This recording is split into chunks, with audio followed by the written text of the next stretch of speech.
नमस्कार। आज हम सब मिलकर भारतीय संविधान की दुनिया में उतरने वाले हैं।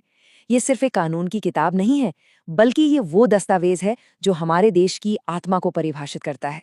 तो चलिए इस शानदार सफर की शुरुआत करते हैं। सबसे पहले जरा इस आंकड़े पर गौर कीजिए।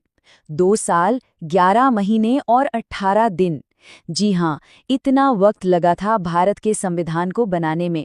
ये अपने आप में कड़ी मेहनत, गहरी सोच और जबरदस्त बहसों का एक जीता जागता सबूत है।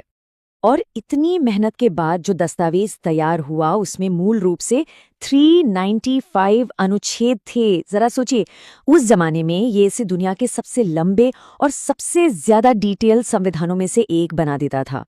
और यहीं से हम अपने पहले पड़ाव पर आते हैं। आखिर ऐसी क्या वजह थी कि भारत का संविधान इतना बड़ा और विशाल बना? चलिए इसके पीछे के कारणों को समझते हैं। तो सवाल ये है कि हमारा संविधान इतना लंबा क्यों है?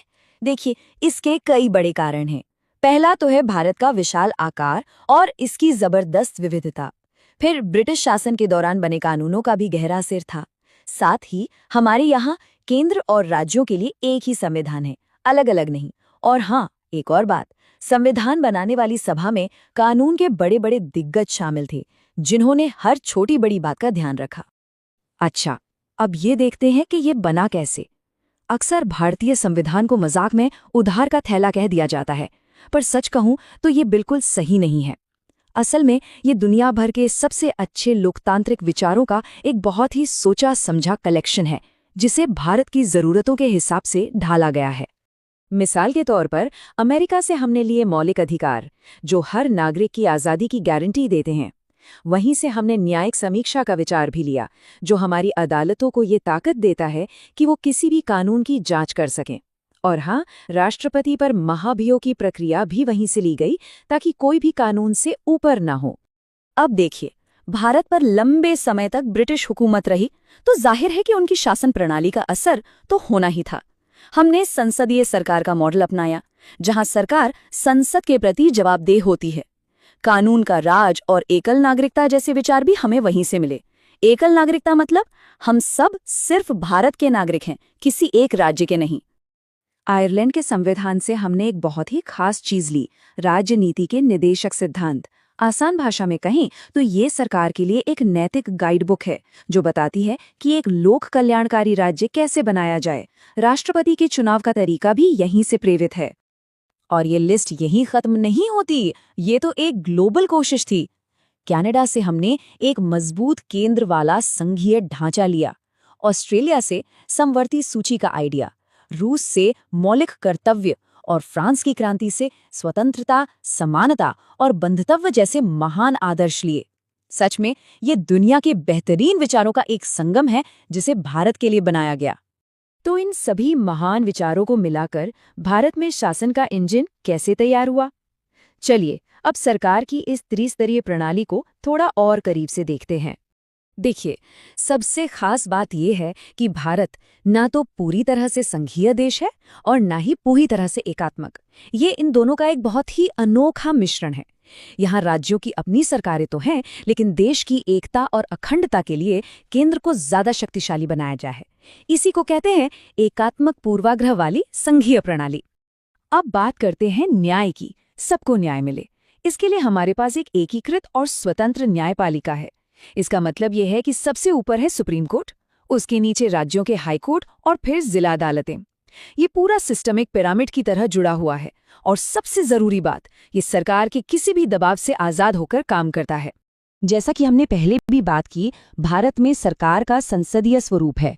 इसका सीधा सा मतलब है कि जो लोग सरकार चलाते हैं, यानी कार्यपालिका, वो संसद यानी विधायिका में से ही चुने जाते हैं और अपने हर काम के लिए संसद के प्रति जवाबदेह होते हैं।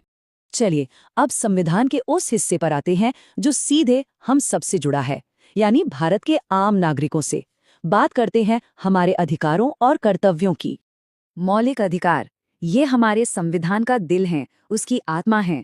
ये वो अधिकार हैं जिन्हें सरकार भी हमसे छीन नहीं सकती। ये न्याय संगत हैं, यानी अगर इनका हनन होता है तो कोई भी नागरिक सीधे अदालत का दरवाजा खटखटा सकता है। सम्मानता से लेकर बोलने की आज़ादी तक ये अधिकार सुनिश्चित करते हैं कि हर कोई सम्मान के साथ जी सके। यहाँ एक बहुत ही जरूरी फर्क समझना होगा। मौलिक अधिकार वो हैं जो हमें कानूनी तौर पर मिले हैं और हम उन्हें अदालत के जरिए लागू करवा सकते हैं। वहीं राज्य नीति के निदेशक सिद्धांत सरकार के लिए नैतिक निर्देश हैं, एक तरह का लक्ष्य हैं। वो बताते हैं कि एक आदर्श राज्य कैसा होना चाहिए, लेकिन उन्हें लागू करवाने के लिए अदालत नहीं जाया जा सकता। और ये देखिए, ये एक सच में क्रांतिकारी कदम था। संविधान ने लागू होते ही बिना किसी भेदभाव के 18 साल से ऊपर के हर नागरिक को वोट देने का हक दिया। सोचिए, उस दौर में दुनिया के कई विकसित देशों में भी महिलाओं या गरीबों को ये हक हासिल नहीं था। ये हमारे लोकतंत्र में गहरी आस्था का सबसे बड़ा प्रतीक है।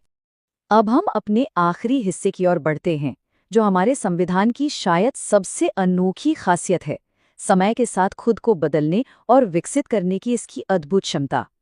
भारतीय संविधान न तो पत्थर की लकीर है कि बदला ही न जा सके, और न ही इतना लचीला है कि कोई भी सरकार जब चाहे इसे बदल दे। इसमें बदलाव की प्रक्रिया कुछ मामलों में आसान है तो कुछ में बहुत मुश्किल। यही संतुलन इसे एक जीवंत दस्तावेज बनाता है, जो समय के साथ सांस लेता है। हाँ, हमारे संविधान की अक्सर ये कहकर आलोचना भी की जाती है कि इसमें अपना कुछ भी नहीं है, सब कुछ बाहर से लिया गया है। ये एक आम बहस है और ये समझना भी जरूरी है कि लोग ऐसा क्यों कहते हैं। लेकिन इसका सबसे सुंदर जवाब ये है कि विचार भले ही कहीं से भी लिए गए हों, उन्हें भारत की मिट्टी, यहाँ के समाज और यहाँ की ज़रूरतों के हिसाब से पूरी तरह ढाला गया है।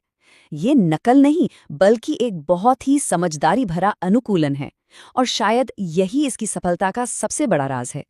और आखिर में हम आपको इसी सवाल के साथ छोड़े जाते हैं: समानता, स्वतंत्रता, न्याय या फिर बंधुत्व? आज के इस बदलते भारत में हमारे संविधान का कौन सा मूल सिद्धांत हम सबके लिए सबसे ज्यादा मायने रखता है? इस पर जरूर सोचिएगा।